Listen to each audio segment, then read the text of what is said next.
পাঁচ ওয়াক্ত নামাজ চেষ্টা করেন জামাতে পড়ার জন্য। যদি জামাত মিস হয়ে যায় নামাজ ছেড়ে দিবেন না, বাসায় পড়বেন। যদি দেখেন ঘুমিয়ে গেছেন, ঘুম থেকে উঠলে নামাজ পড়বেন।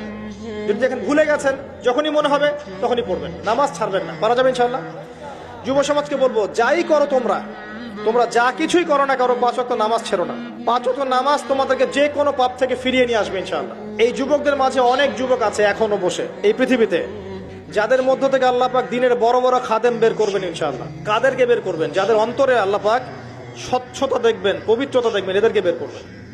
এমন অনেক মানুষ ছিল যারা মিউজিক করতো, ছেড়ে দিয়ে ইসলামের খেদমত করছে। এমন অনেক মানুষ ছিল যারা জেনা করেছে, পরে ফিরে এসে আল্লাহর দিনে দায়ী হয়েছে। এমন অনেক মানুষ আছে যারা বড় বড় কবিরা গুনাহ করেছে, পরে তওবা করে ফিরে এসে আল্লাহর দিনের খেদমত করছে, আছে না? এই মানুষগুলোকে আল্লাহ পাক হেদায়েত দিলেন কেন? উত্তর, তাদের কলবটা ছিল পরিচ্ছন্ন, সৎ অন্তর ছিল, আল্লাহর ভয় ছিল মনের মধ্যে। আল্লাহর ভয় থাকে, ফিরে আসবে ইনশাআল্লাহ। আমরা দোয়া করি আল্লাহ পাক তাদেরকে ফিরিয়ে দেখ। আমিন।